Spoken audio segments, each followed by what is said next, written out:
when you're in your authentic self that's peaceful, you lose the identification to all of these roles. You know that you are a husband or a wife or a mother or a father, but there's no real strong emotional attachment. The identity that's attached to those words begins to soften, and you just start to see people as being just another soul on their own journey, and that you're no different than they are. And you begin to see that everything and everyone is you, because we're all the same. Our egos all function the same. We have different stories that trigger us and different things that happen to us, but emotionally, we're all the same. Welcome to Grow with Robin Breckenridge, a podcast about stepping into the most fully expressed, aligned, and conscious version of yourself. Here, we dive into the real work of personal growth, establishing boundaries, understanding your patterns, building self-trust, healing emotional wounds, and creating relationships that feel safe, authentic, and fulfilling. I'm Robin, a life and relationship coach, and in each episode, we'll explore the tools, insights, and conversations that will help you not just improve your life and relationships, but truly transform them. You don't have to just go through it. Let's grow through it, and let's do it together. Hi, everyone, and welcome back to the podcast. Today's guest is someone who has had a profound impact on my life, and that's an understatement. And a profound impact on the way I understand healing, relationships, suffering, and what it means to be human. There are people who enter your life who help you solve problems.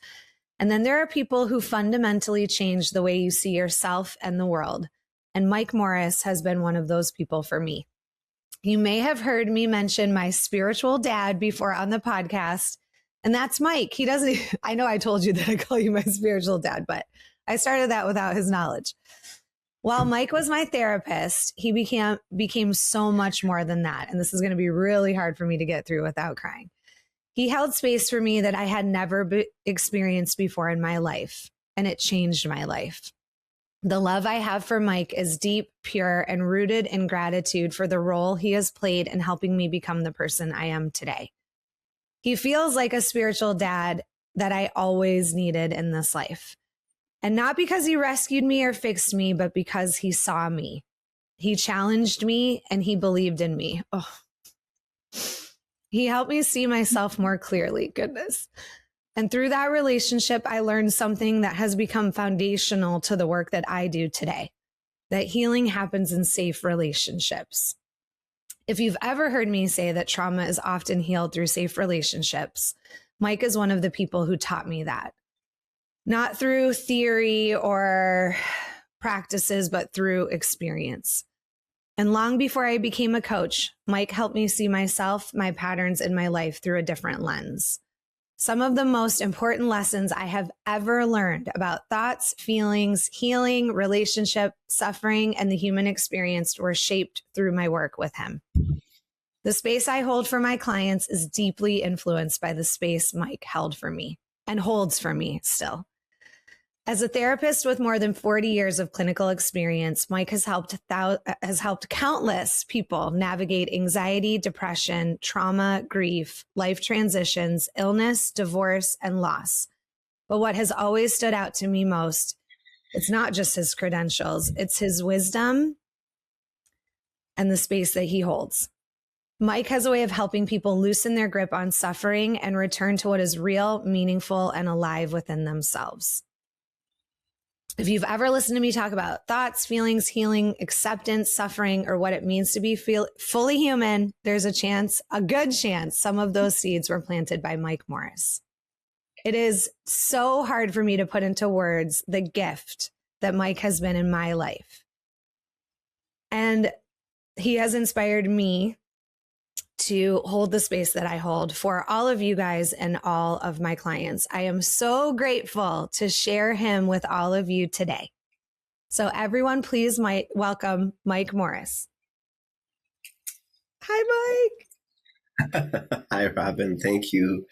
I'm so deeply touched by your words And just need you to know that you are really, truly the person that needs to be thanked, because you did all the work. You did the work. I always tell my clients I don't really do anything. I point, but I can't make you go where I'm pointing.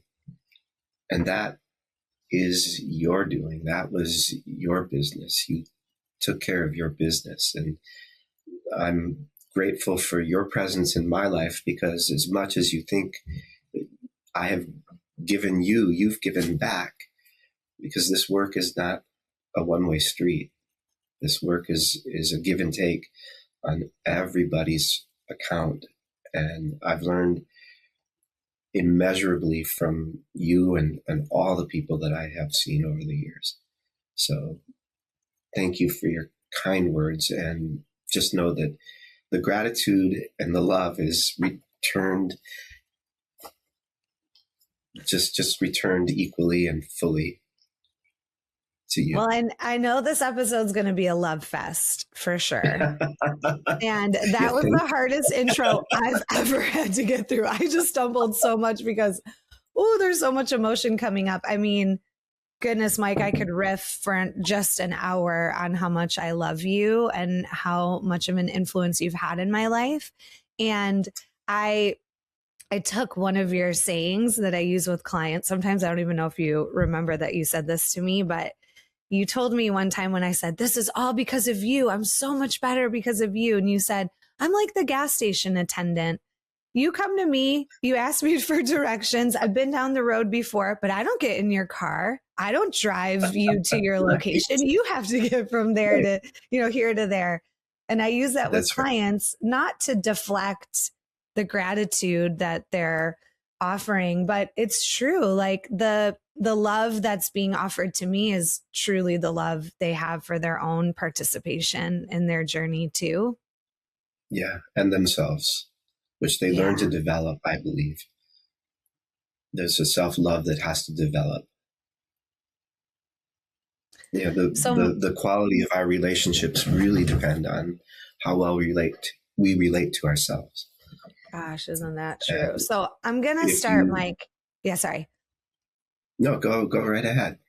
I was just going to start where my journey started with you. And then I'd love to hear a little bit about your journey to becoming an amazing therapist that transforms people's lives. But when I first came to you, I was seeing a psychiatrist in a practice you were a part of, and I wanted to do some holistic approaches to treating my ADHD.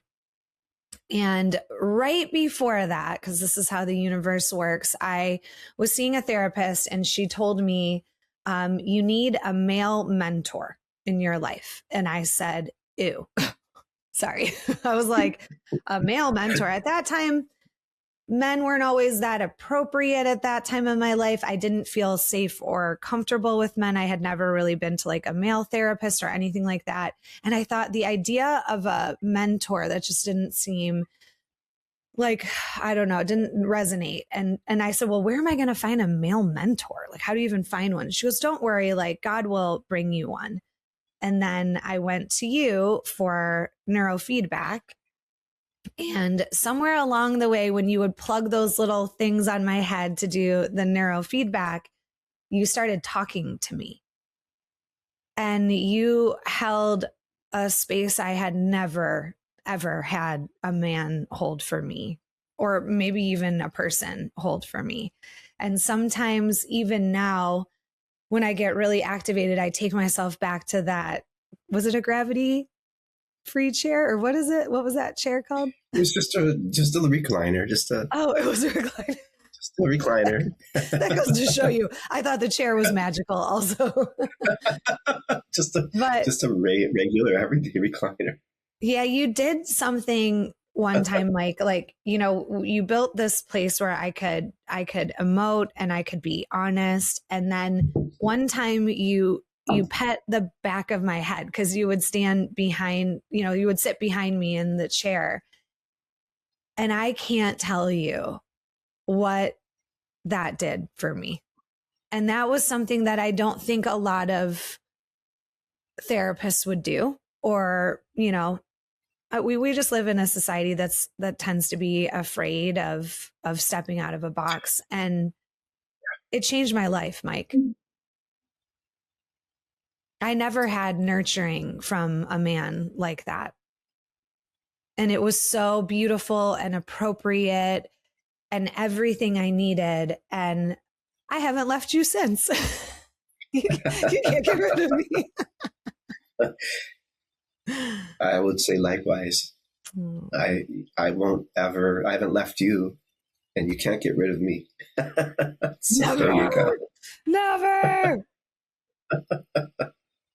You know what's beautiful, Mike, is I know I'd be okay without you. Like, I don't feel like I have a dependency on you. Correct. You are just such a gift.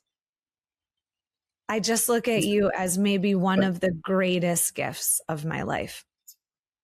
Again, thank you. So much of what you say resonates with me. My background, you just was riddled with anxiety as a child and into my adult years for the first probably three and a half decades of my life. All I wanted to do, the pain was so great that all I really wanted to do, and the only way I could think to get out of the pain that I was in, was to die. Mm-hmm. And I was afraid of everything as a child. And I used to run into the house if a plane flew too low overhead. When the wind blew too hard, I thought I was going to die in a storm or a tornado. And it was just, I couldn't, every time I heard a siren, I thought somebody I loved was in danger. It was horrible. And the only way I could figure out to relieve it was to die. And I didn't want to hurt anybody else. Mm-hmm.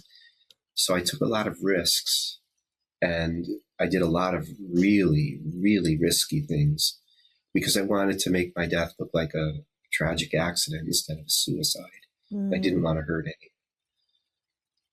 But no matter how hard I tried, I obviously survived all that. And here I am. Wow. So I tell my, I'm an open book. I have a PhD in anxiety and depression. Anxiety was more prevalent in my life, and the depression came because it's hard to be happy when you're anxious. So I don't really ever thought of myself as being depressed. It was more anxiety riddled, and the depression was secondary. Well, I know you know my story, but for me, I remember a time going, anxiety and depression, I don't even know if that's real. Like, I don't know about that. Why? Because I was escaping so much in my life that I was never like touching into the actual feelings that were underneath. And I remember when I started closing my exit doors, I was like, oh my goodness, I'm riddled with anxiety and depression. And I do believe that part of what makes my work and understanding rich is that I've lived through it. Like, I have an experiential PhD in some of these things, especially relationship issues. But tell me, Mike, like, what led you into the field of psychology? It was by accident. But I always say everything's by divine design. So what I consider to have been an accident was no accident in retrospect, because I really wanted to be an engineer. I wanted to be an electrical engineer ever since I was a little kid. And when I got to college, I failed out of all my core engineering classes, and they were going to kick me out of the university. So I had to change my major. So I started going through their list of majors, and I'm reading, it's all in alphabetical order. And I'm starting to panic because I hadn't picked anything and the alphabet was almost gone. So I came across psychology, and I thought, I've always liked people. And it was weird because as much as I wanted to die, I was talking people from I mean, in my teenage years when all of that was going on, for some reason, I was talking people out of committing suicide. Back then we didn't have internet, but in college, I'd come home to my dorm room and somebody would slide a note under the door saying, "Thank you so much for talking to me. I feel really much better." Oh. And so I thought, okay, well, let's do psychology. And I thought to myself, free therapy, but the therapy was not free. But when I turned in my paperwork, the last thought I had when I dropped it off at the administration building was, maybe you'll fix yourself. And that was the prophecy that came true. It ended up fixing me. So wow, I didn't know that's how you came into this work. And I feel like I came into this work haphazardly as well, like almost like it chose me. I didn't choose it. No, we're not the choosers of our life path. Everything's determined. We're just on the ride and we're following the plan, whether we realize it or not. Well, thank goodness you followed the plan, because I wouldn't be doing this work without you doing this work. So, Mike, I remember sitting in that magical chair with my little probes on my brain doing the neurofeedback, and I would start telling you the problems of my life. And at the time, you would say the simple response, and let me see if I remember it exactly. You would say, "Okay, Robin, if you could, would you let go of this thought?" And I would go, "Yeah." And you would go, "Okay, well, if you could, when?" Am I missing one step in it? No, not at all. It's honestly for thoughts and feelings. You can let go of a thought and you can let go of a feeling. And those two questions, am I willing to let it go? Whatever it might be, am I willing to let it go now? But the caveat that you have to remember is any answer that you give, as long as it's honest, is acceptable. Mm-hmm. So you might say, am I willing to let that go? In your first reaction is no, don't wanna. Okay, well, go on to the next question. Am I willing to let it go now? And you still might hear no. And if that's the case, you're not up the creek without a paddle. You just do it again and do it again and do it again. And what you'll notice is, in spite of yourself, those emotions and those feelings and those thoughts will disappear. Well, I loved the question when, because I was never going to answer that like in a week from now. Like I was in pain, right? Like we were identifying that I was suffering.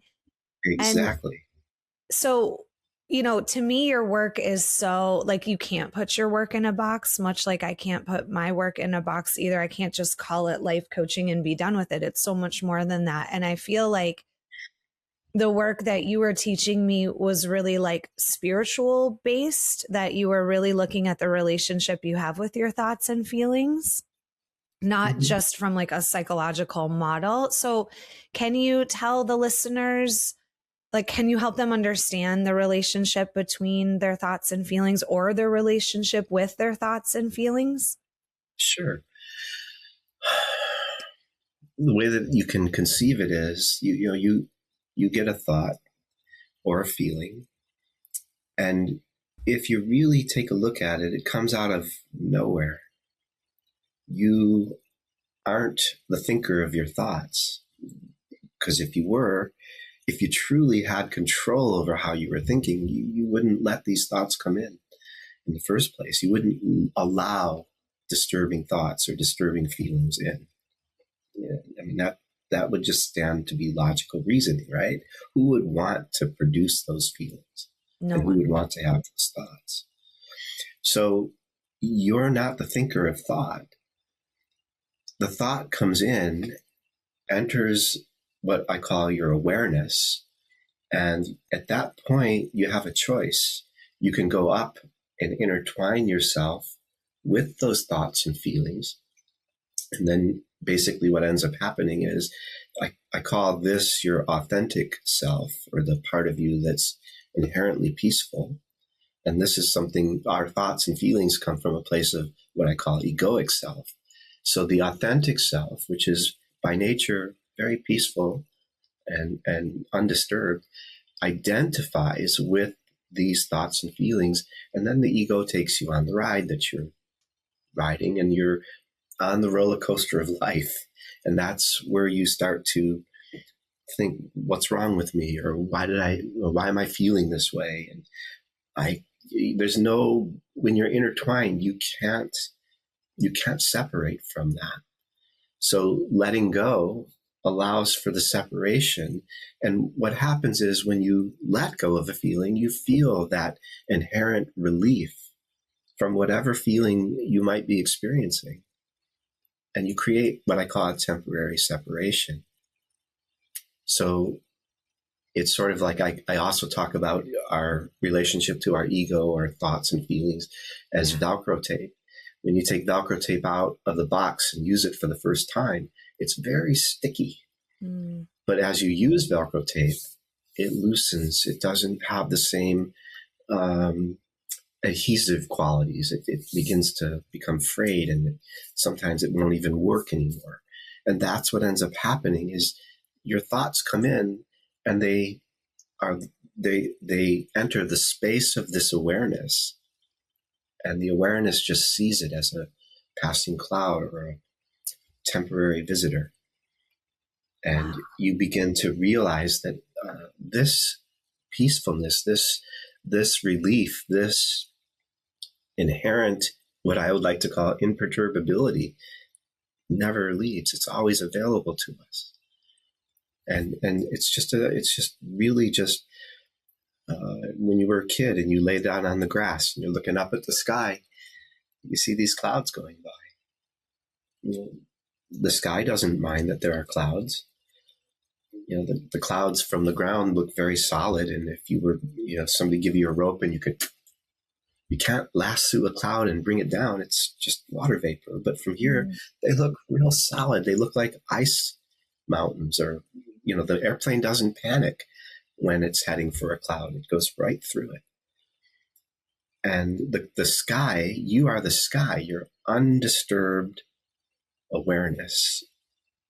And all it really takes is for that realization to soak in, and you're free. You realize, oh, I'm not these thoughts. I'm not these feelings. I'm not anything that I perceive.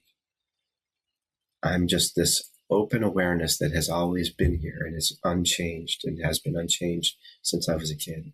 And it's still the same now, and it will always be the same. So it's really based on that idea that you're not even the body that you inhabit.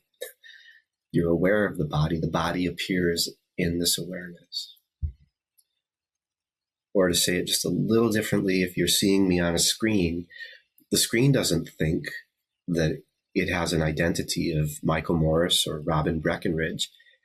The screen doesn't care if we disappear, or the screen won't mind if all of a sudden there's a pen and the pen goes away. The screen doesn't get confused. It stays unchanged and free and open and inherently just peaceful. That's our true nature. Okay, so I will assume the ego complicates that. And that's why it's not as simple as like, oh, it's just a thought passing, right? Because I love the just be in the moment. And it's it's so simple and yet so complex in our human experience. So can you tell us a little bit about, because I know that when I first started learning about the ego, I kind of thought it was this bad thing within us. And then the more I've read from different, ideas, it's not a bad thing. It is a protective thing. So could you tell us from your perspective more about the ego and what it is? Sure. The ego It does. It really, you're very correct. It does not. It's for anybody who's listening right now, I can tell you that your ego is 100% not interested in a thing that we're discussing right now. The ego is really just a compilation of who we believe that we are as people. We have roles. So you might be a husband or a wife, or you might be a mom or a dad, or you're an employee, or you have a brother, a sister. You have all these roles that you play as a human being, and you have a story of your life. I told my story, you told yours, and we take that very personal. That's who we are, or who we think that we are. And what the ego does is it's not interested in losing this enmeshment that occurs, because it's very threatened. What will happen to me if I lose my identity as a husband, a father, a wife, a son, a daughter? It can't imagine. It was almost like if I lose this stimulation that I've been addicted to my whole life, I'll disappear. I'll die. I won't survive. So it's for the ego. It's primal. It believes that it will die, and and you're so correct. It doesn't die, and it's not a bad thing. We need an ego to be who we are in this world. You know that your name is Robin, and if you're in a room full of people and somebody says to you, "Hey, Jenny," you won't turn around because you're not being addressed. You need an ego to pay bills, and I need an ego to function as a human being, as a therapist, as a husband, as a father. The ego is necessary for all the human things that we do in life. The ego is not a very good emotional management tool, because it's always looking for, am I being approved of here? Do people like me? I better control this. I want this to go. I want it to go this way. I want this outcome. So I can't risk that. That's ego is the producer of our emotions. And when you're in your authentic self that's peaceful, you lose the identification to all of these roles.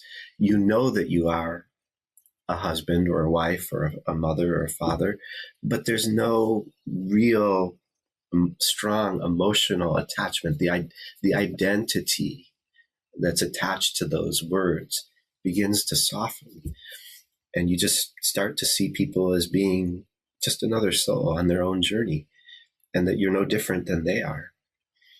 And you begin to see that everything and everyone is you, because we're all the same. Our egos all function the same. We have different stories that trigger us and different things that happen to us, but emotionally, we're all the same. And we can transcend those. When you start becoming more peaceful, you said this in the introduction, you see your life through a different lens. Yeah. So things you can, when you're caught up in your ego's activity, you react to life. But when you begin to separate out and you feel more peaceful, you're aware of the fact that you're getting agitated or angry or scared or sad, but it doesn't grab all of your emotional energy. And you begin to change the way you become response-able in your life.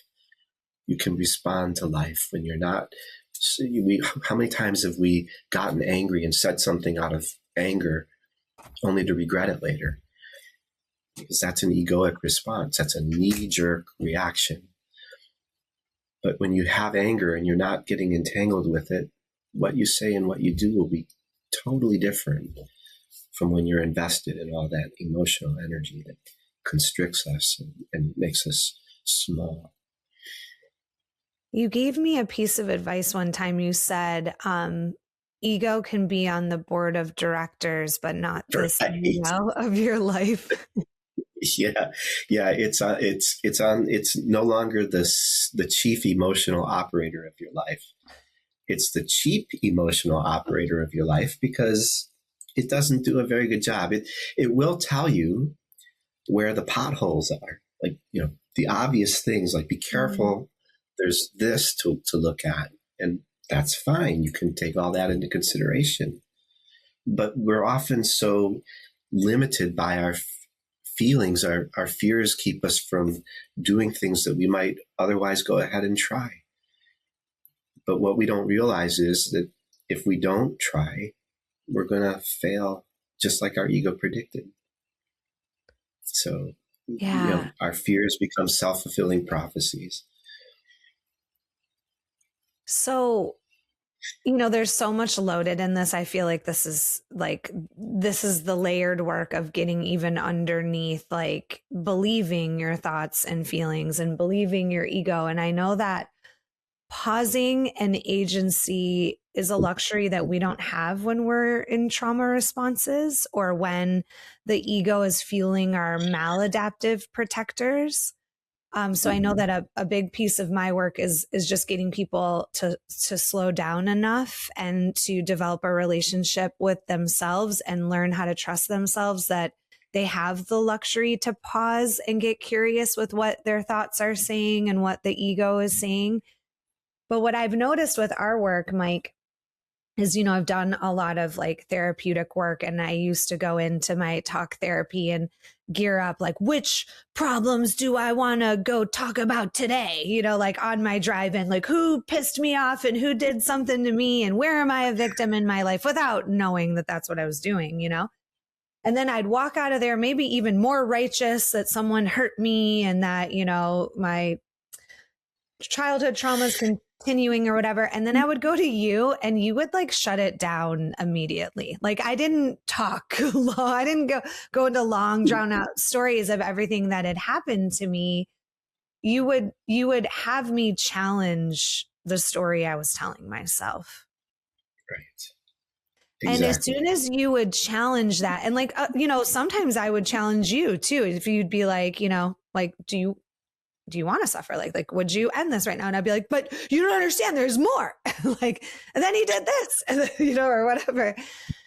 And then you would have me shift my thoughts. And I would often, as someone who does, I'm a talker and I'll keep going. When I would pause and be with it, this strength and this wisdom and this guidance would come in. And it wasn't judgmental. It wouldn't be like, what are you doing to yourself? It would be like, oh, girl, there's a whole other way here. And it was not charged. It was calmer. But oddly enough, sometimes even still, Mike, I can't access that completely on my own. Like sometimes I still need to come to you. I mean, I can, but sometimes I get so lost in my humanness.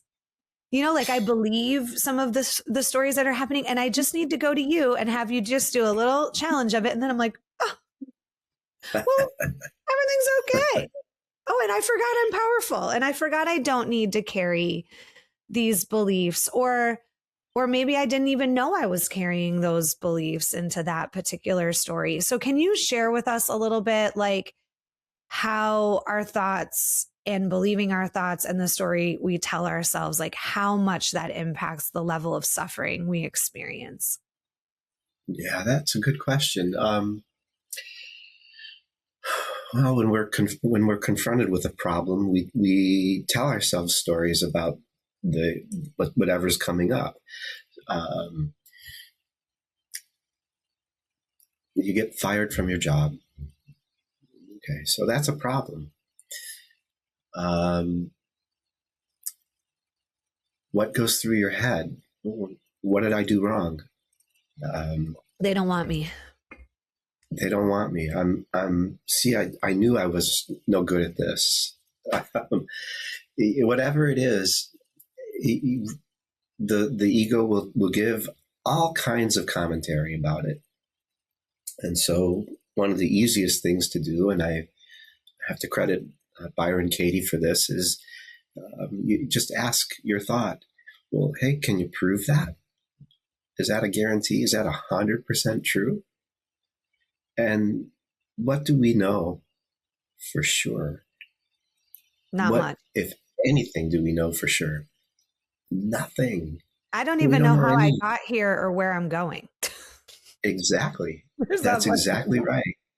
That's exactly right. But see, what most people do is they'll have an inkling of that in their, somewhere in their psyche, they'll have that question come up. Well, can I prove it, or do I know for sure that that's the case? And the answer is always no, but, and then back into the diatribe. Okay, back into, well, there's something wrong with me and I suck and I'm no good at this, or they don't like me. And it's just the biggest way to, like you say, pause for somebody who's getting triggered in a trauma response is to just ask, hey, is that true? Do I know that for sure? And instead of saying no and moving on with your intellectual diatribe, take a moment to stop and just let yourself feel what no feels like as it enters your body. You have to have what I call that emotional experience. So in this moment, for anybody who's listening, whatever's bothering you, whatever fear you might have, whatever it is that you're telling yourself, I call them Velcro thoughts. It's oftentimes they're the thoughts that keep you up at night. Just ask, hey, do I know that for sure? Can I guarantee it? And then when you answer the question, just let the no be felt by you. Bring the no, let it, here's another way to say it, let it gently bump up against, oh, yes, I can. And just see what happens, just for yourself. Just see what happens when you allow no to gently work its way in. And what you'll notice is, oh my God, there's some relief here. And that relief is your nature. That relief is you touching the ego, realizing that there's more, that there is this awareness that you begin to touch it. But as you touch it, it touches you because it is you. We have to start by just gently, even if it's one little tiny loop of a Velcro strip, as soon as you crack that Velcro just a little, it's already changed. It's different. It's not as adhesive quality is decreased from the first time you use it.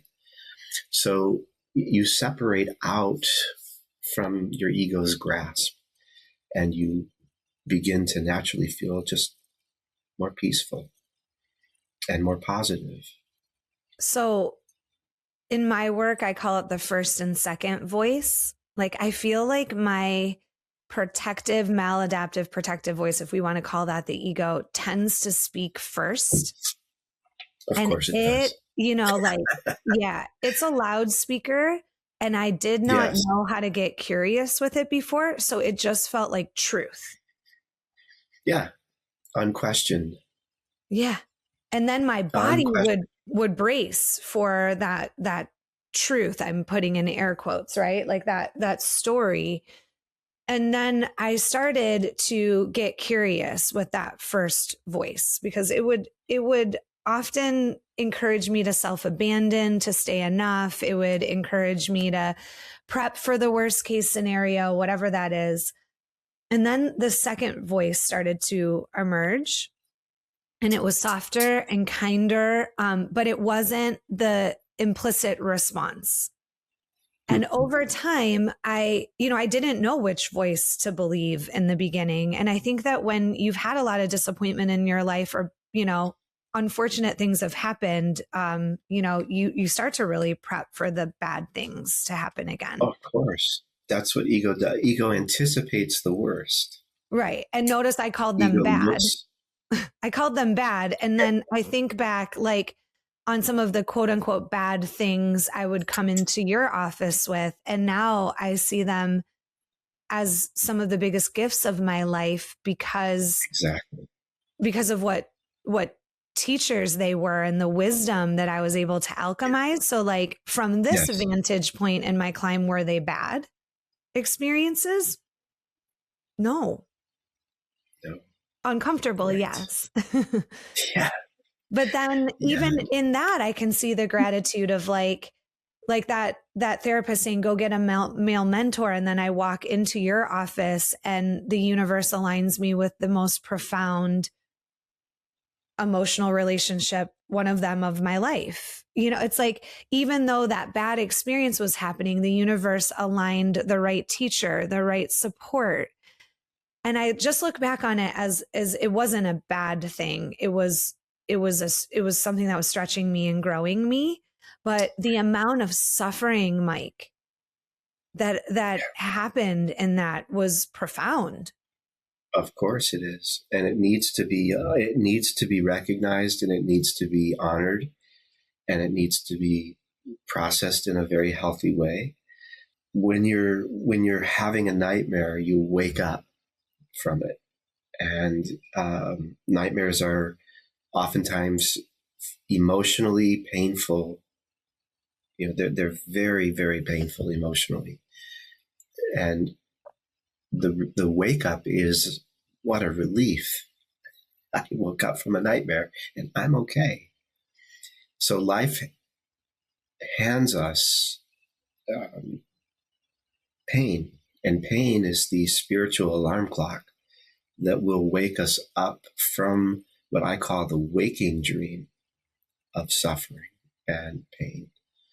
You will have pain in your life. That happens whether you realize that you're not an ego with a story that needs to be protected and can be hurt. There will be pain, but you will limit the amount of suffering that happens because there's no need for the stories that are told about why this happened to you, and how unfair it is, and how you were, shortchanged by the system, or that person did you wrong, or it doesn't really matter what the commentary begins to end, because there's no real investment in it anymore. Ouch, that hurts. Okay, I'll grieve and I will feel the pain, and I will suffer for the time that I will suffer for. But if we keep dragging it, something from the past, into our present, we never move past it. So we have to learn that our past, neither one of us had a great past. Yeah. It was painful and it was hard and it sucked. But now we both can see, wow, that was a gift. Because without that pain, without me literally just looking for ways to kill myself, I don't think I'd be here right now. I would have given in. And I just felt like I had no other choice but to figure out a way. And I didn't even know I was doing that to end the suffering. But it's been, now when I tell the story of my past, it used to feel so visceral, and I could recall the pain and feel it in my body. And now it just feels like it's somebody else's life. Like, that happened. It didn't happen to me. Mm. It's like, that's somebody else. I heard the neatest way of like framework for this, that pain is just love calling you back to love through discomfort, like emotional pain. Exactly. Yeah, that it's love trying to wake you up to come back to your original state, which is the high vibrational energy of love. Mm-hmm. And again, one of those things that's like, oh, so simple, yet so complex in our human experience. So, Mike, if someone right now is maybe in a place where you and I were, or feeling stuck emotionally, what advice do you give them to help move forward? Well, there's great power in that. It's called emotional release. It's also known as the Sedona method, and that's widely available online. There are myself and other people who teach the Sedona method, and it's the most powerful self-help tool I've ever come across, because it gives you that direct experience of, oh my goodness, I have a choice. I can carry the emotional bags, or I can set them down. And it takes a lot more work to hold on to feelings than it does to let them go. And I always tell people, letting go is, people think it's so hard, but it would be like me saying to you, okay, well, do you have to try to blink? Do you have to try to breathe? Do you make your food digest? Do you have to make your heart beat? No, you don't. And if I asked you to breathe in and not breathe out, you look at me like I was crazy. So letting go is the most human thing that we do. It happens naturally. It's an innate process. You were born with the ability to do it. And you also have to realize that there's no feeling on this planet that's permanent. You might be in a feeling and you might feel it a lot during the day, but because it's so prominent, like I never thought that my anxiety ended. I never thought that it did. But there were times when I'd be watching a movie and laughing my head off. And during that time, I wasn't anxious. So during that time, my anxiety simply let go. And if I asked you to be anxious or angry or sad for even 4 straight hours, there's no humanly way you could muster that kind of energy and keep it going for that amount of time. You'd have to take a break and then come back to it. You would hear something funny and laugh. You can't sustain that kind of energy. So realize that the moment you really start to feel something, it's beginning to leave. Letting it become conscious and accepting it that it's here and not fighting against it will also allow it to pass through. You can't stop the clouds from moving in the sky, even if you went up and tried to hold one in place. You can't do it. They come and they go. The sky is perfectly fine with the clouds, without the clouds, with a tornado, with a hurricane, with whatever it's doing. It's always at peace. And that's you. That's your essence. So the ego will tell stories. Well, it's hard to let this go, or I can't. Mm-hmm. And that might feel true. But if you just take another closer look at it, you'll see that it can't be true for all the reasons that I've just explained.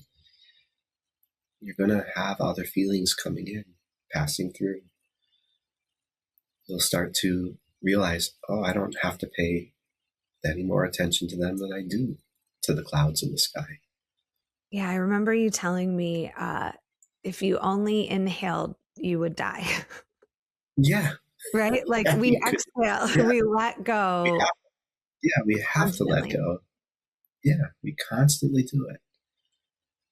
And and that life is constantly changing. Nothing's permanent. But the awareness that is aware of life, that's not changing. So you're never the same person twice. So that's why when you start this process of letting go, you'll start to go, oh, that that feels good. I like to say there are no guarantees in life, but I can guarantee you that nobody wants to suffer. Nobody really, truly wants to suffer. So if someone's showing you how not to, and in this conversation, we've outlined how to start not suffering, you just got to be a little persistent. You got to be willing to challenge your thoughts. You got to be willing to challenge your feelings. You got to be willing to ask, hey, can I guarantee that? Because as soon as you challenge it, you're going to start to notice, wow, feelings aren't facts. They're feelings, they're opinions. They don't hold any water. Yeah. And I think there's studies that show like 95% of our thoughts aren't true, like aren't based Right. in fact. Right. Which is wild. It's but so funny. yeah, I want to tell you, Mike, I don't know if I've ever mentioned this to you. I've mentioned it on the podcast before, but there's a Bible story that I came across that was really interesting to me. And I think it's very relevant to this topic. But Jesus was going through the villages, healing people, and people were coming out to be healed. And he's going by this guy and he's laying in a pool of his own blood. And he's like, Jesus, please, heal me, save me, I'm dying, and Jesus just kind of nonchalantly walks by him, turns his cheek and says, live, and keeps walking. And originally when I heard it, I was like, ooh, maybe Jesus was more human than we thought. And like, he was, having a bad day, or he was like, I don't have time for this guy. But what really happened was he offered the guy a healing. The guy was kicking around in his own blood. That was as he's walking by, he sees a man kicking around in his own blood. And the healing was he turned around and told him to live. Like, in other words, stop kicking around in your own blood. And at that time, when I heard that story, I went, how many places in my life am I kicking around in my own blood? I'm not dying and I'm not, but I'm still kicking around in it. And it reminded me of how, like, sometimes what I've found with myself and others is that there's a part of us that's almost like addicted to the suffering, even though it's the last thing we want. And addicted might not be the right word, but I know for me that there was like a righteousness in it. Of course. Yes. Yeah. Yes. Mm-hmm. The ego will often justify the way we feel by giving us reasons that we feel that way, but it's usually because of someone else. So and so hurt me, or so and so is not being fair to me, or whatever it is, and the ego will give you. It's a victim kind of mentality. It's like, woe is me, but it's really not that at all. It's the good news is, when you start to practice what you and I are talking about right now, is the repair comes because of you. You're the one. What you will start to see unquestionably as you start to let go of your feelings and challenge your thoughts and beliefs and ideas, you will start to see that it's never about someone else. It's always about you. It's how you're choosing to perceive this world. And you'll start to notice that I feel better. And the funny thing about that is, not one darn thing in my life is any different than was 2 seconds ago. The people that I'm having trouble with are still the people I'm having trouble with. My situation hasn't changed, but I feel better. And when you start to feel better, you start to think differently. You start to see the world from like you said early on, from a new lens. Mm-hmm. And when you're looking at the world and you're full of anger and you're full of sadness and you're full of fear, it's almost like you have glasses that are attuned to those frequencies, and you're seeing it out in the world. It reflects what the universe will always reinforce what you feel, think, and believe. So as you start to feel better, and as you start to think differently, and like you said, that second voice comes in that's more kind and gentle, and the good news is nothing has to change in your life for you to start feeling more content and peaceful with your life. You don't have to wait for someone else to fix it, because you're doing the fixing. And as you start to move past your fears, you can engage in new behaviors that will lead to totally different life experiences. And that's the miracle of this, because there's nothing in this world that's stuck. You might feel that you're stuck, but what point to anything right now that isn't in the process of changing? Everything is changing. Even the inanimate objects in your surroundings are changing. And healing is I've always said healing is like pulling an ice cube out of the freezer. The minute you take that ice cube out, the second you take it out, it hits the ambient air, it starts to melt. You can't see it melting. You could put it on the counter and come back 20 seconds later and it's going to look the same. But it's not the same. It started to melt. And as you let it sit there, you'll see it melting. And then it'll eventually turn to water because it's doing its next thing. So nothing's stuck. No matter how bad you feel your life is, you're never, ever truly stuck. You're changing all the time, and it's not fair to you to think that you're a static. If you are a static, unchanging entity, then yes, you're stuck. But you're not. You're always changing, and that change can be realized and seen and used in a really positive way, especially as you start to feel more content and peaceful. So this is perfect because we have just done a little series on the podcast about narcissistic relationships, narcissistic abuse, relationships in which you feel stuck, like love addicted relationships. And I just had a guest on right before you talking about the compulsive nature of toxic relationships. And, I'm thinking of this episode as following it. And there are some situations in life where you can't just change how you think and feel about it. The situation needs to be changed. So I'm thinking that when we feel stuck, it's probably that we're being called to evolve. Like you just said with the ice cube, we're transmuting in some way, whether it's just our belief system, maybe we're going to leave an environment or a relationship. Exactly. I just want to be clear that for me, victim equals suffering from an energetic perspective. And that doesn't mean people aren't victimized and that you haven't been victimized or we're discounting anything that anyone's been through. I just had a moment in my own life where I'm sitting on the floor thinking to myself, see, I can trust no one. And yet another person let me down. And I got curious with it and I felt righteous in it. And I went, well, what is that? Because I feel really awful. And I went, oh my God, every time I'm a victim, I suffer. And then I went, let me collect the data on that. And Mike, it's 100% of the time. If I am in a victim energy, which to me is disempowered, I suffer.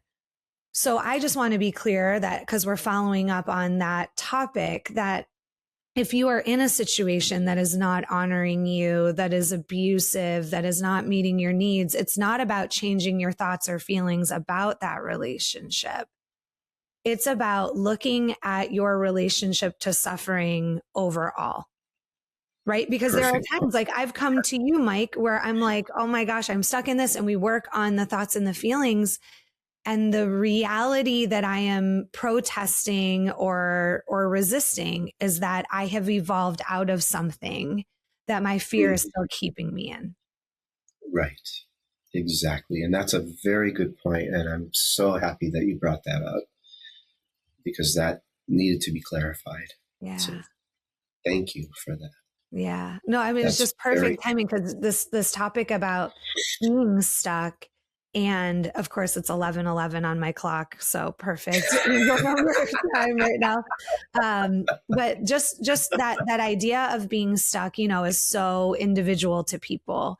And just because we've been talking about that, I think that for me, being able to get out of situations that were, you know, hitting my childhood trauma or the things that I had been through allowed me the space to then look at my thoughts and feelings and my own relationship with them. So I cannot encourage enough that if somebody is in a toxic relationship, an abusive situation, something that is dishonoring,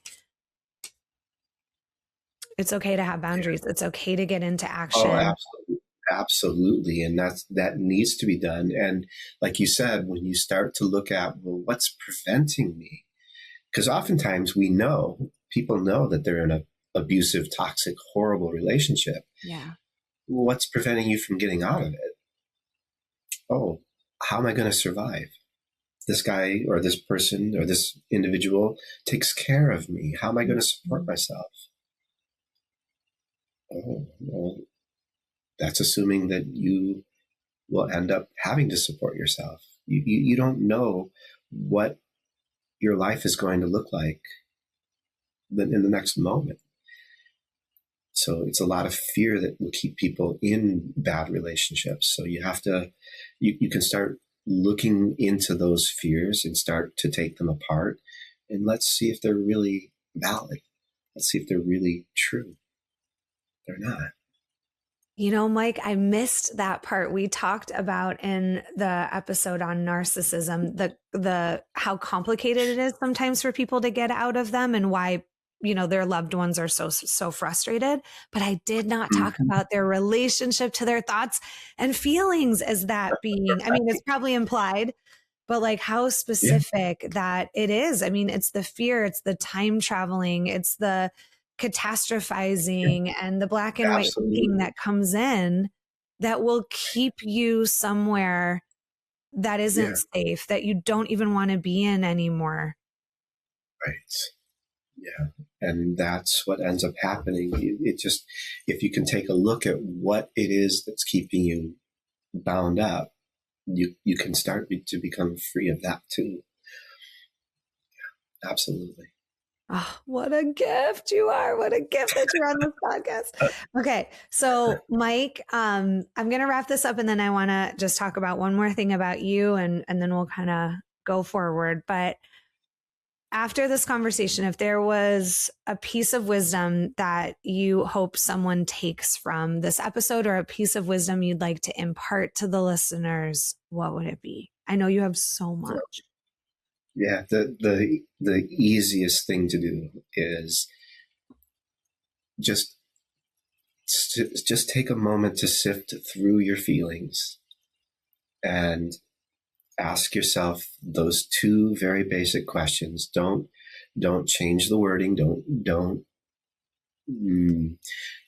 take liberties with what these words are going to be.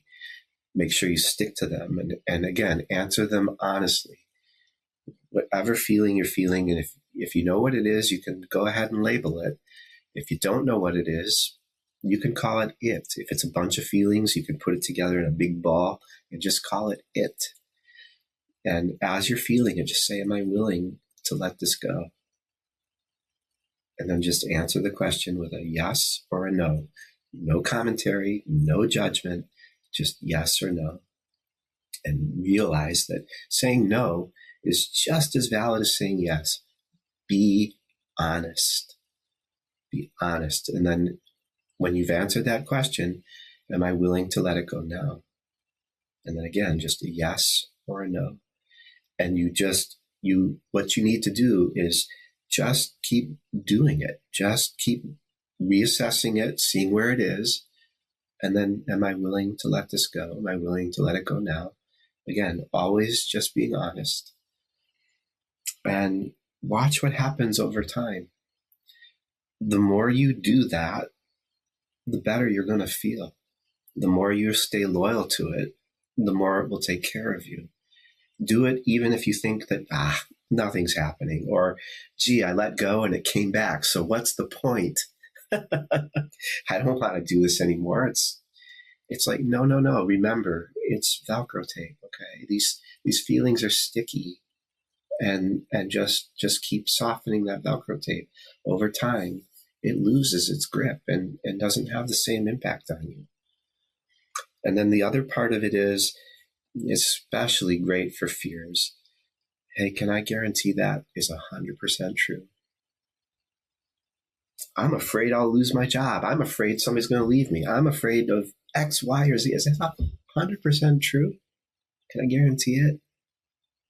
The only guarantee is nothing's guaranteed. The answer is always going to be no, I can't. But then take that time to let no gently be felt by you. Just let it gently trickle into your body and feel the answer instead of just, I call it rolling it around in the hamster wheel of the brain. Just let it be felt. And then just keep doing that too. So those are the two biggest takeaways that anybody who's listening right now, those are the two keys that can move you on your own through life. So that's what I would say is the most important part of everything we've talked about today, if you want to distill it down. I love it. I used to have those two questions on a Post-it note in my car for, I feel like, at least my late 20s, early 30s. And I was going to say, for the ruminators out there listening, which I am one of them, I think I would just do it over and over and over again, because at least it felt like I had something to do with the loop that was that. Because I would go to so many people and they'd be like, oh, just don't think about it. Or, oh, and you're like, oh, I can't. Don't think about a pink elephant. Okay, I would if I could. So that helped me so much. And I also love the work of Byron Katie. I use the work app with my own self and my clients. And then there's one part of her questioning that I also love, where she just says, who would you be without the story? Right. And normally when I ask people that story or that question, they get really, what do you mean? Who would I be without the story? It's like initially they just want to resist it right away. And so I'll explain it like, who would you be in this moment? What would you be thinking, feeling, experiencing? And without fail, 100% of the time they go, I'd be limitless. I'd believe in myself. I'd feel lighter. I'd feel freer. Right. And it is so wild to see that the belief in the story we tell ourselves is, and the way she walks it through is she asks you, what feelings are you experiencing? What feelings are you feeling in your body? Like a lot of people will say, my stomach is turning. I mean, it's like you have a physiological response to these stories, all based on a lie that you're telling yourself. That's right. Wild. That's exactly right. Yeah. So Mike, I know that I have gone to some therapists before, or some places of help where my take is like, oh, this person read this in a book, or they've lived a charmed life. Of course, I don't know, because a lot of times they weren't telling me their background, but I was like, oh, they haven't had some of the experiences that I'm talking about. You are very different. Like I said, you are out of the box. You've told me experiences you've had throughout your life. And because I've had this gift of knowing you for a long time now, I know that recently you had a cancer diagnosis. Yeah. And twice. I have twice, right? 2 separate occasions. Yeah. Mm-hmm. And this recent time, you brought it to me, and we had probably just one of the most real and beautiful conversations about it. Like, I think I got emotional, and I think I was very human and said, I don't know what I would do without you. And you said, you're going to be okay. And I'm always going to be with you. And we just had a really real conversation around like the fear of losing someone you love. And then of course I quickly went, well, nothing's going to happen to you, and I'm going to pray for you, and we're going to do all the things. And of course you have some great options now, and I'm so grateful, and my prayers have been answered. But this is, I'm assuming you've had to test out and put what you believe, like the rubber had to meet the road The rubber had to meet the road. Yeah. Absolutely. And honestly, I look upon it as the biggest gift I've ever been given, because when all this first started, they told me, "Oh, you have stage 4 colon cancer and you're going to die." I mean, that was just, huh? What? And naturally, I don't want to die. I love my life and I have a human preference to be here. But what really kept me sane through that whole thing was, well, that's what they're telling me, but do they know that for sure? Can they guarantee it? No. No. And as soon as I poked a hole in that whole narrative, I felt this tremendous relief. And as it turns out, it went from "you're going to die" to "oh, you have a good 10 to 15 years left." And I'm thinking, well, at my age, that's a good run. I can deal with 10 to 15. At least it's not a few months. And then they went back to, "oh gosh, we don't know what you have. You could die soon." And then they said, "ooh, you have this really rare form of cancer, but we don't know if you're going to die soon from it. We need to do more testing." But the whole time, I just watched myself.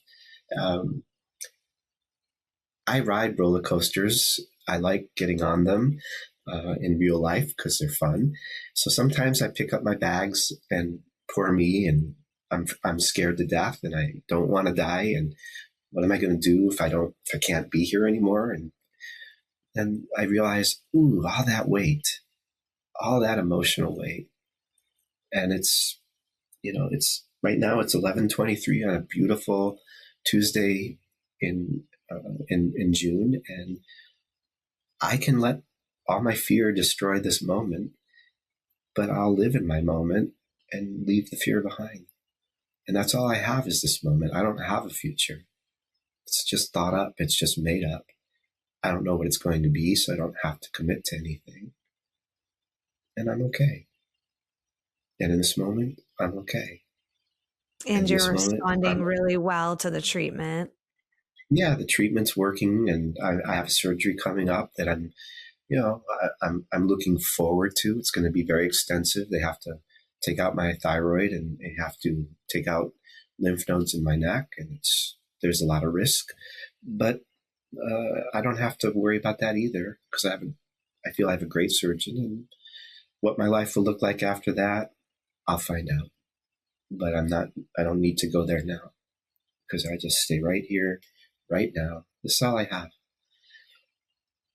So it put it in my face, and it's like, I believe that the universe or God or however you want to couch it is, okay, you've talked the talk, can you walk the walk? And it's like, yeah, I can. And if I can do it, anybody can do it. Because it's not hard. It really isn't that difficult. Well, it's so easy to go into, like, I know I've done it before. I'm like, I've helped all these people. I did everything right. I changed my life. Yeah. And now I have to have a challenge. Yeah. But life is good. The challenge is I want to be triggered. I want my emotions to come up. Could you imagine living your life without having any feeling whatsoever? No, I think it would be like boring. Going to a movie. Yeah, it would be boring. Or to not have a life that changes. If every day was Groundhog's Day and you could predict everything. Yeah, or you knew what was ahead of you. Yeah, like we wouldn't stand for that. We would want a refund. Well, I know one time I came to you and I said, I don't know. I was on my BS, about something being horrible. And all you said to me was, Robin, people pay to go on roller coasters, right? Like they're fun. That's right. And I was like, I'm terrified of roller coasters. But I do love a thrill, I will say. Yeah. So, I mean, it was just so you put it into perspective. Yeah, life is indeed thrilling. You as you do this work, you'll come to realize that your egoic life is really a very cheap form of free entertainment. It's you'll become entertained by the fact I get entertained now when I'm afraid. Oh, watch him! See, It's kind of nice. He's afraid. Oh, he's in pain. He'll snap out of it soon enough. Just wait. He'll be fine. Well, I just read that without the story that something bad is going to happen to you in fear, that it's the same vibration as excitement. That's exactly right. Yeah, we just put the ego puts labels on it. It says this one's good, this one's bad. But in truth, one of my favorite things in math was geometry, and the theorem is every line has a midpoint. Well, our human emotions are, I like to believe they're unlimited. They have intensities, but if you notice, those intensities are become big and little, but they can be infinitely long, because as bad as something is, it could always be worse, and as good as something is, it could always be better. So that implies that there's an infinite length to our emotions. So no matter where you are on that line, you're always in the center of it. You're never out of balance. It's the ego that'll make you believe that somehow things are topsy-turvy and not right. But if you take it off of the measuring stick, you're always in the middle, and it'll always change. So you're never stuck, and you're always balanced. Hallelujah. Praise the Lord. Praise Mike Morris. Okay, Mike, I have a few questions for you that I ask all my guests just to get a little individual perspective. So what is a belief about yourself that you've had to unlearn? There's so many of them. I think the biggest one was I'm not good enough. I'm just not good enough. How good do I need to be? That's the problem. I could never answer that question, but I just knew I was never good enough. So when I realized that I couldn't answer the question, I began to see that I'm not good enough when I tell myself I'm not good enough. I think that's the universal answer for everybody, is that there's something wrong with you. You're not good enough. Yeah, you're not good enough. You're fine as you are. You were created this way. What's wrong with you? We have our strengths. We have our weaknesses. Everybody's got a different ability. And I used to compare myself to people all the time, which reinforced the fact that I was not good enough. Wasn't making enough money. Wasn't smart enough. Wasn't this or that or the other. Then I realized I don't know what anybody's reality is. So I'm grading me. Yeah, you would often say to me, you still do, can you just let yourself need your own approval just as much as you do? Like, even when I'm coming in saying it's coming from someone else, it's always me needing my own approval. That's right. Yeah. That's one of your Gemini tricks too. Yeah. Let go of wanting your own approval, because you'll never have it.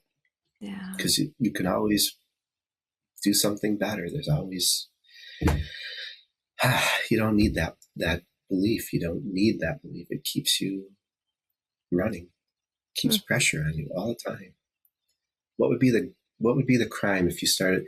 Do you think that your life would mind if you started going through life feeling lighter instead of heavy? No. Do those feelings protect you from anything that's going to happen to you? So let them go and be light. Okay. What's a small daily practice that helps you feel connected to yourself? Oh, that's a good question too. I would have to say it's just,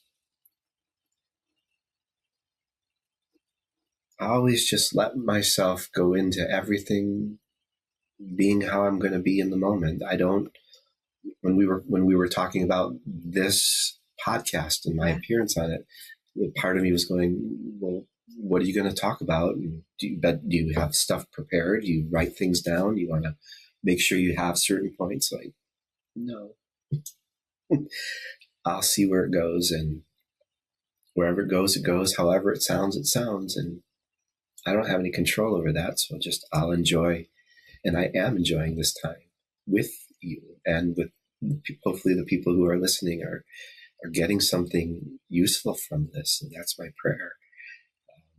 But I just want to just show up. My intent is to just show up in my life as me and nothing more and nothing less. I don't know that I've ever heard of a better daily practice. I'm touched by that. I appreciate it. I didn't know. Well, it's perfect. And you know, normally I send questions to guests. I make sure that there's like a format, and, you know, we decided pretty early on when you came on that we were just going to be in the moment with each other.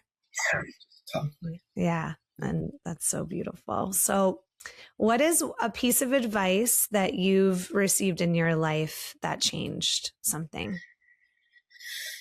Oh, piece of advice.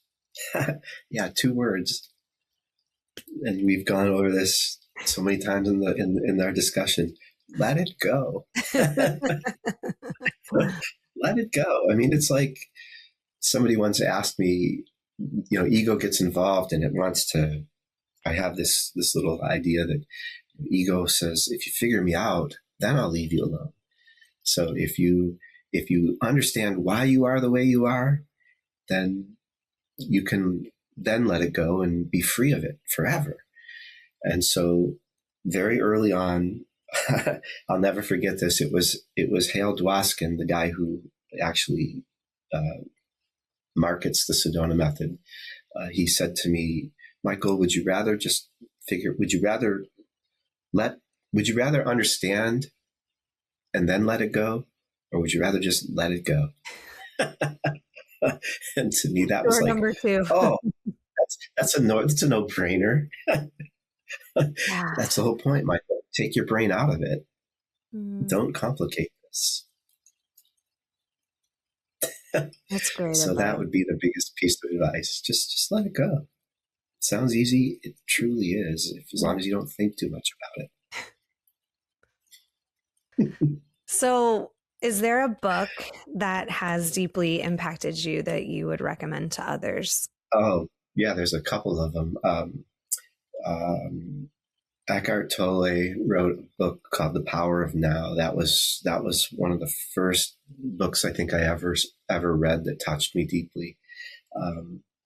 And he has another one called The Journey into Self. And again, I think even in my later time, just because Byron Katie's book, Loving What Is, entered my space not that long ago. I don't know how many years now, but it wasn't that long ago.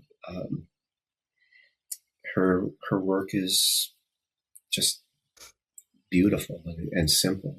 And she has another book out that followed it called 1,000 Names for Joy. And just listening to her speak, there's so many pearls of wisdom in there. Just little snippets, you never know. I always tell people, listen to things and re-listen to them. There's because every time you hear it, you're in a different spot, and things will resonate differently within you when you hear it for the second or third or fourth time. But there are people out there. I suggest Rupert Spira. There's a man named Adi Ashanti. There's just YouTube. When we were first doing this 35 years ago, there was nobody talking about this. Today, with a YouTube connection and everybody has a computer, so much good stuff is out there. And just finding the right teachers, on YouTube can really help you a lot. Sunny Sharma is another good one. So, yeah, I'm so blessed that you send me some of those YouTube videos. Such a beautiful act of love, because man, it's like, you will send me something and it's like, oh, he just knows I need this today. There's so much available now, and help is always available. And that's the beauty of this world that we're living in now, because again, there was none of this when I was starting out. Yeah. Nobody was talking about living like this. No, it's beautiful. Thank you. So, Mike, Thank if you you. could go back and tell your younger self, or actually, I've rephrased this question. Let me say it differently. What's something that your younger self would be proud of yourself for now? Hmm. It sounded like your younger self was suffering quite a bit. Oh, God. That's an understatement. I think my younger self would be proud that I ultimately didn't quit, even though I truly wanted to. Although my attempts were pretty good, they were pretty haphazard. They weren't really serious attempts, but they were maybe I'll get lucky attempts. Mm. So I think my younger self would be happy with the fact that you made it, and now you're not just alive, but I really like to feel that I'm thriving right now, even in the face of what's going on. I'm enjoying my life more than I ever have, even with the diagnosis that I received. There's no guarantees. I mean, maybe this cancer will get me, but again, that's just the body that's going to go. It's not me. Everything is impermanent. The body's no different. It's on loan. Don't own it. So I'll take as good care of it as I can, enjoy what I've got while I have it, and live my life without apologizing for being here. And what a beautiful end of the story for where he started. Like I always tell my clients, we can't go back and give a different ending to your childhood. That's been written, but we can change the environment that part that lives in us still exists in now. And I just think how beautiful, like even with all the challenges that you're facing right now, you can enjoy life and be in the moment and not let fear overtake you. It's beautiful, Mike. I'm happy for that younger self too. Thanks. And I'm so grateful that you've given me this opportunity to share this space with you. And I've always told you, I think we said it at the beginning, you've given me just as much as you think I've given you. And I'm grateful for every moment that we've been able to share over the years and continue to share. And I'm very just so pleased that I am in such awe of what you've been able to accomplish, and the fact that you have a podcast, and that's pretty darn cool. That's pretty cool. You didn't think that this was going to happen, right? No, in fact, Mike, I don't know if you remember, but you sent me to like an intuitive at one point, and she kind of predicted this happening in my life. And at that time I was teaching, and this was never going to happen. And I thought she was the worst psychic I ever went to in my life. I was like, this lady's off. She's reading someone else's energy. I would love to receive everything you just said, but I don't know how I could have given anything near what you've given me. Well, you don't know that. That's your ego talking. I can't prove it. I cannot prove it, but you can't prove it. That's right. You have no idea how you've impacted me. Oh. No idea. I can't put it into words just like you can't. No, because it's beyond words, Robin.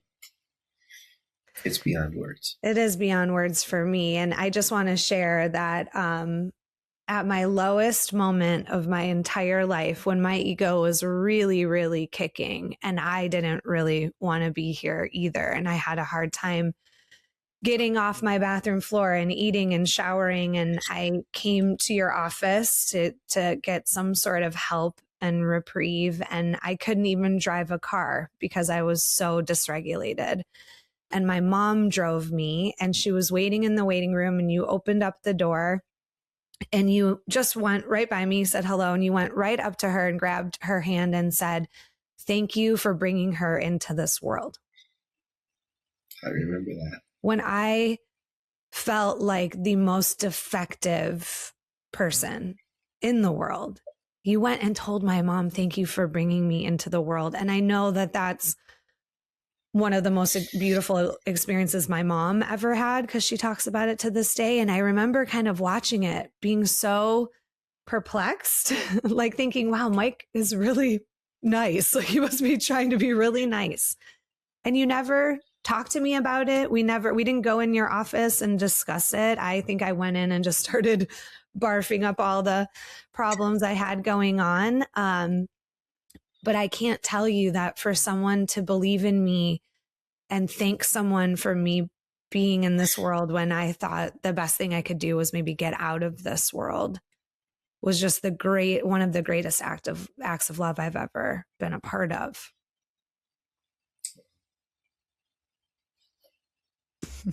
And I've paid it forward just recently. I have the most adorable client. I hope she's listening. And I just feel her mom's energy a lot, and she's alive. And we got off a session and I said, I know her mom was worried about her. And I said, could you give me your mom's phone number?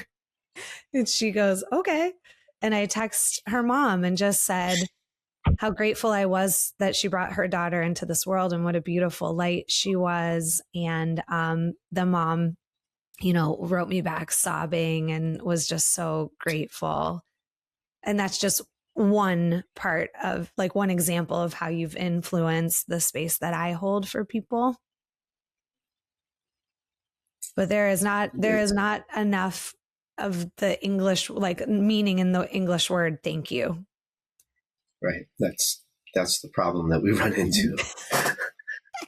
That's because language is finite, and we are infinite beings shoved into a finite container. So that's the problem, and we can live in peace with that. The other thing that I just want to say is, we were talking about ego being bad. It's not. You don't kill your ego. You don't have to transcend it. You just have to become partners with it. Just be partners. It's here. It's a tool. It lets you function in this earthly plane. Yeah. It's not a bad thing. I didn't, when I think back about how the conversation went, ego bad, authentic self good. No, they need each other to help. You can discern the difference, and you can function in this world knowing that you're okay. It's beautiful. Well, Mike, thank you so much. Thank you for everything. Goodness. Thank you for being so open. And if it's okay, I'd like to ask if anybody is someone who prays, if you wouldn't mind sending some positive energy and prayers Mike's way for a successful surgery and the best outcomes. I would appreciate that. I'm speaking for you, Mike, if that's okay. Thank you. That's fine. I believe in the power of prayer. And then I'm going to also say to you, I'm praying for you, and I'm praying for your continued ability to touch people and heal people in ways that they need to be healed, and that you always have that ability to offer your light to the people that you touch. Thank you, Mike. And pray for the people that are listening to this podcast, and just know that there is a way out. There is a way out. Thank you, Mike. I believe that because I've lived it. And I believe that, finding the right support in that is also helpful. And you were an example of that for me. And I remember at one point, I think I took a break from seeing you for a little bit and started this coaching journey. And you wrote me a letter, and in it, you said, you're going to help thousands of people. And I think at that time I had 3 clients. And again, I was like, that Michael Morris is a real nice guy. And Mike, I've helped thousands of people. Of course you have. I'll never forget that you who you are. Me. Yeah. It's who you are. So, it's just who you are. Be who you are. Thank you so much for believing in me and being this beautiful light. I truly can't put it into words. And having you on this podcast is one of the biggest full circle moments. And I'm a little, it's hard for me to get my words out today because it's just, there's so much love and emotion. And there's 1,000 stories I could tell of the wisdom you've imparted to me and the ways that you've helped me. I'm going to leave it where it is so we don't have a 3-hour episode of me gushing about how much I love you. But Mike, Thank you for being you. Thank you for everything that you've gone through and all the ways that you've showed up for yourself to be able to show up for others and ultimately me. I love you. You mean the world to me. And I'll see everybody next week. And I hope that this serves as an example of how there is the right aligned support out there. And that if you're feeling alone and stuck, the universe is more powerful than our fear. So absolutely, that's what brought me you. So thank you, Mike. And I'll see everybody next week. Thank you, week. Robin. All right. Have a good one. God bless everyone today. Thank you. That's it for today's episode. Thank you so much for being here and for doing this work. If this episode resonated with you, I'd love to hear your thoughts. Come connect with me over on TikTok at Robin Breckenridge or Instagram at Coach with Robin, where I share even more insights, tools, and conversations around boundaries, self-trust, relational healing, and so much more. And just a quick reminder, this podcast is for educational and personal growth purposes only. The insights and tools I share are based on my experience as a life and relationship coach and are meant for general guidance. Each person's story is unique, and the nuances of individual experiences can't always be addressed in this format. What's shared here may not be applicable to every situation, especially those involving abuse, oppression, severe mental illness, or systematic harm. If you or someone you know is in crisis, please seek support from a qualified mental health professional or emergency resources.